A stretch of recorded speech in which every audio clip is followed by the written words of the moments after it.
고난주간 셋째 날 수요일 날 저녁이 되겠습니다. 셋째 날은 우리가 말씀에 대해서 우리가 돌아보는 시간이 되겠습니다. 우린 어제 베드로가 예수님을 3번 부인하는 장면을 보았고요.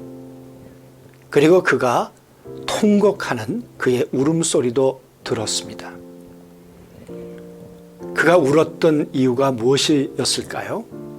닭소리 때문이었을까요?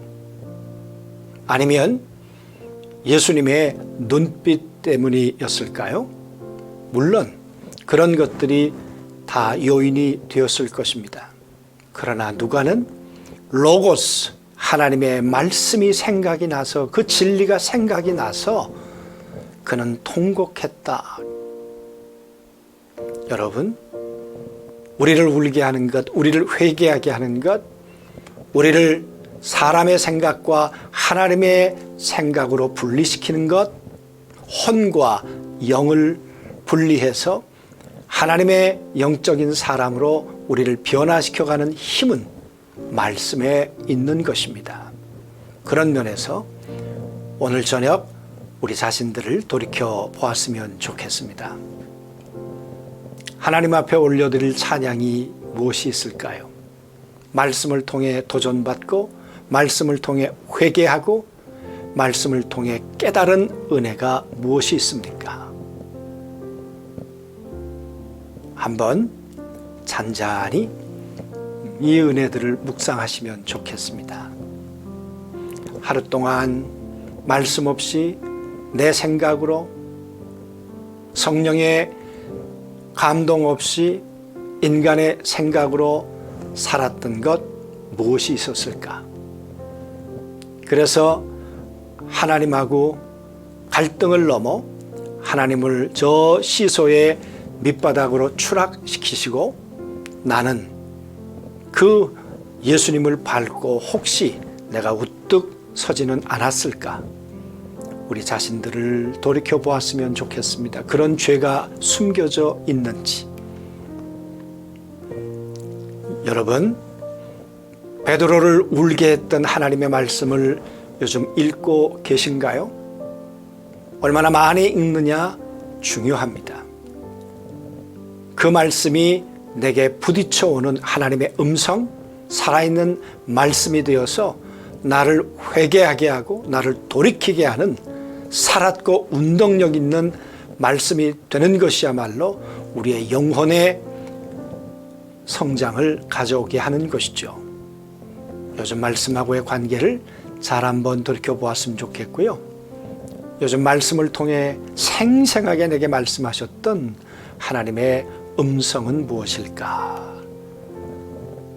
돌이켜보았으면 좋겠습니다. 그리고 인간적인 관계가 아니라 로고스로 하나님의 말씀으로 서로 생명을 나누는 양육의 관계, 영적 아비와 자녀의 관계, 지금 그 관계를 맺고 계시는 분이 누가 있습니까? 나에게 영적 아비가 있다면 또 나에게는 영적 자녀가 있어야 할 것입니다. 한번 돌이켜보시고요. 신앙 성숙을 위해서 우리는 많은 자양분들이 필요합니다.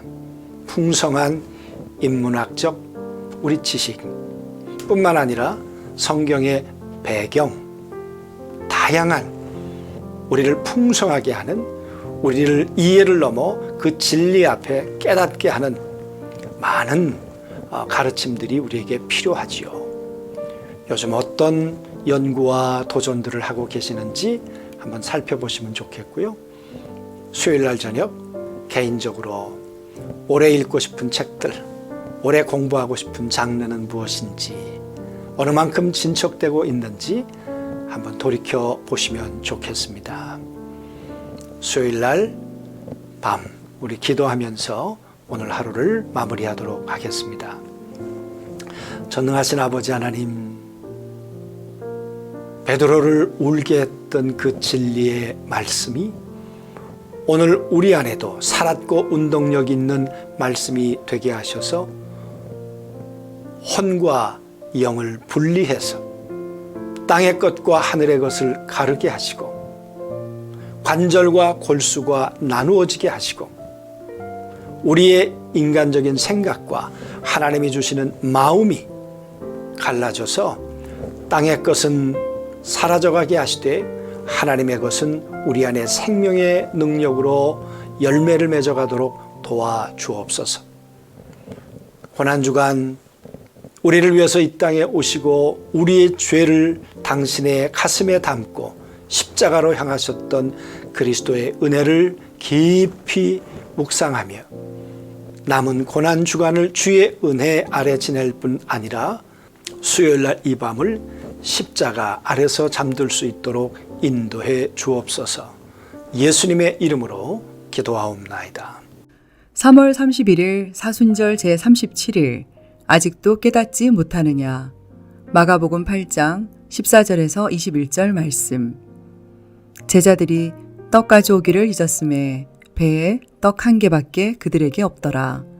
예수께서 경고하여 이르시되 삼가 바리새인들의 누룩과 헤롯의 누룩을 주의하라 하시니 제자들이 서로 수군거리기를 이는 우리에게 떡이 없음이로다 하거늘 예수께서 하시고 이르시되 너희가 어찌 떡이 없음으로 수군거리느냐. 아직도 알지 못하며 깨닫지 못하느냐. 너희 마음이 둔하냐. 너희가 눈이 있어도 보지 못하며 귀가 있어도 듣지 못하느냐. 또 기억하지 못하느냐. 내가 떡 5개를 5,000명에게 떼어줄 때에 조각 몇 바구니를 거두었더냐. 이르되 12이니이다. 또 7개를 4,000명에게 떼어줄 때에 조각 몇 광주리를 거두었더냐. 이르되 7이니이다. 이르시되 아직도 깨닫지 못하느냐 하시니라. 아멘. 사람들을 의식하여 표면적 의로움이나 거룩한 모양을 내는 일에 탐닉하거나 혹은 현실적인 만족을 삶의 대안으로 삼는 것은 참된 믿음의 가치를 배제하는 행위입니다. 내면의 진정한 변화 없이 겉모양의 배분이나 비율만을 따지면서 조화와 균형의 이름으로 믿음의 적당주의를 표방하는 것도 참된 믿음 생활의 대적입니다. 세상을 등지거나 몰입하지도 않으면서 하나님 나라에 대한 믿음의 가치를 유지하는 삶을 살기는 쉽지 않습니다. 영혼의 참된 만족을 추구하면서 일상생활의 근본 가치를 그 토대 위에서 구현하고자 하는 결심을 통해서만 가능합니다. 그러므로 예수님을 참 생명의 양식으로 삼는 진정한 영적 만족을 추구하는 삶을 살아야 합니다. 배 안에 떡이 한 개밖에 없는 것이 문제가 아니라 그것이 참 생명의 떡이 아니라는 사실이 더 큰 문제였습니다. 주님은 자신을 따르는 제자들을 위해서라면 어디에서나 참 생명의 양식을 제공할 수 있습니다. 우리 스스로 초래한 위선과 가식 또는 현실적 보상 심리에 매이지만 않으면 주님은 우리 인생의 빈 광주리를 능히 채우실 수 있는 분입니다. 물량적 대비가 적용되지 않는 것이 주님께서 약속한 영생의 가치이며 친히 그 몸을 드림으로써 제공한 생명의 양식에 의한 만족의 크기입니다. 영생의 무한한 가치를 위해 지음받은 하나님의 대리자로서 우리들 각자가 그리스도 안에서 삶의 품격을 회복해야 합니다. 줄이고 목마르다고 해서 아무 물이나 음식으로 배를 채울 수는 없습니다.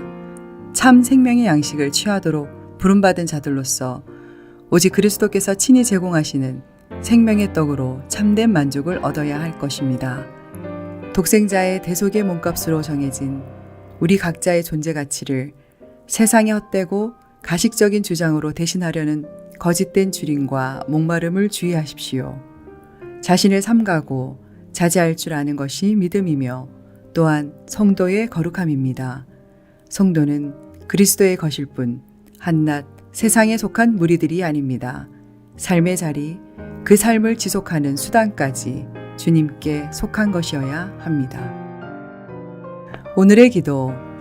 주님, 영생의 양식 이외의 것으로 인생의 대리만족을 삼는 어리석음을 범치 않게 하옵소서. 아멘.